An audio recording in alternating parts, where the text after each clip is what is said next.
Hi there. In this video, we are going to talk about how strong men feel deeply and why that matters. My name is Christopher. I'm a therapist who works specifically with men. And to start off today's discussion, I want to share a quotation by James Hollis, who is a Jungian analyst. Hollis says, "The task of a man is not to suppress his wounds, but to find meaning in them." And that is an incredible segue into what we are going to be talking about today, which is that as men, becoming who we are means learning to feel our emotional wounds inside of us, not running away from them. Our culture really frowns upon men and boys feeling their emotions. A lot of boys are shamed from an early age for crying, as it's framed as like a sense of weakness. You know, every time a boy is told to man up, a wall goes around him in his heart. And I know for myself growing up, I was told all sorts of things. I was told to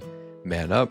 I was told boys don't cry. You know, it's called derogatory names if I were to show any sign of just like feeling sad. And it was labeled as weakness. So I was shamed, and I made the association that if I were to feel emotions, that in some way I'm being weak. And what ended up happening for me is that became very dysfunctional later on in life. I would try and suppress and shut down my emotions, and that led me to unhealthy coping mechanisms like seeking relief through drugs or alcohol or through sexual partners, various ways, even video games, ways that I could just completely check out and be vague, pornography.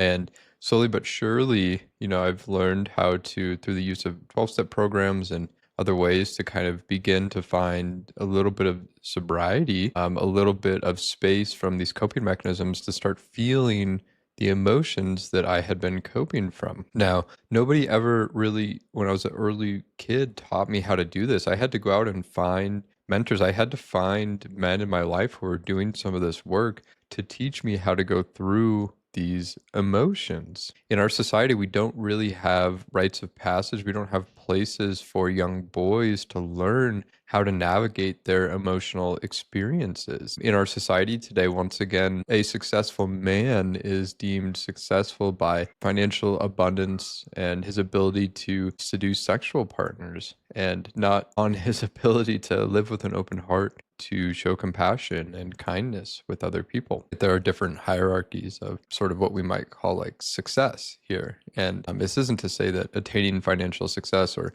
having a healthy sexual life is wrong or bad, but this is just to say that our society has conflated these ideas in a direction that isn't very healthy and conducive towards the masculine spirit. Men are taught to not cry, quote unquote, be strong, to shake it off. And what ends up happening is a lot of men learn to carry their emotional pain on their own.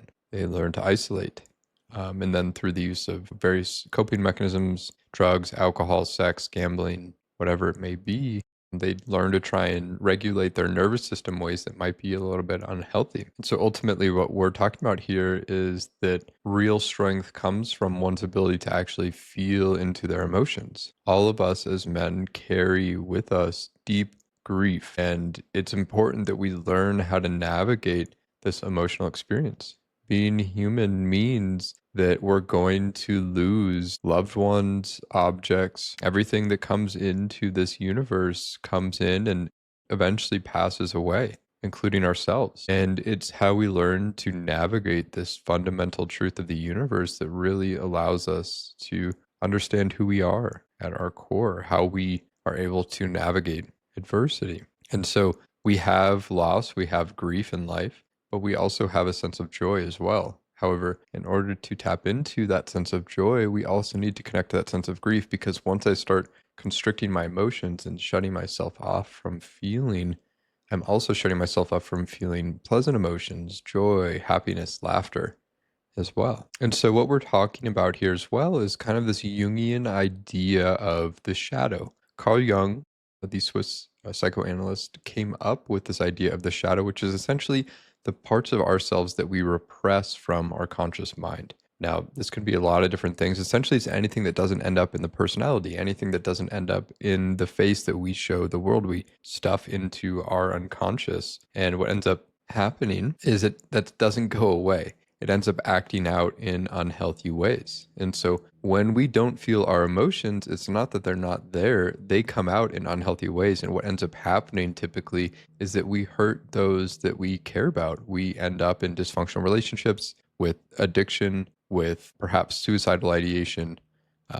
Perhaps there's depression, anxiety, you name it. These are all manifestations of difficult emotional experiences that we typically face in our life that are unprocessed. Now, we may face some of these events as adults, but a lot of this happens early on in childhood. And what we're essentially talking about here is trauma.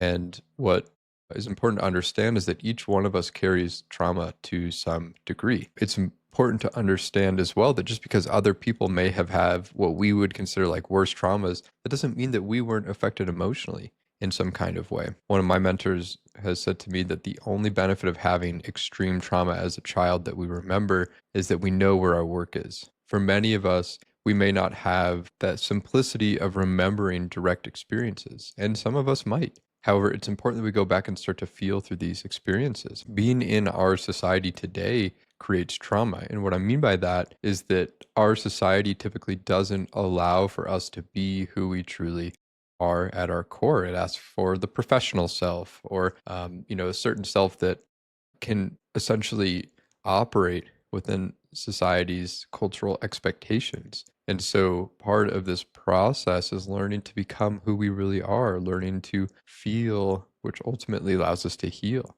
You have to feel it to heal it. And I know for myself that I typically don't do this in isolation, that it's so much easier for me to access my emotions when I'm working with other men, when I'm in group, in community, one-on-one with my own therapist, that I find that I'm able to access and tap into my emotions when somebody else is there to help me and to witness what I'm going through. And so what essentially, getting in touch with our emotions can help us with is one, just feeling a sense of peace and at ease. All of our emotions get stored inside of our body. So this allows us to then relax and allows for some tension to be alleviated inside of the body. It also allows us to have a general sense of openness with other people.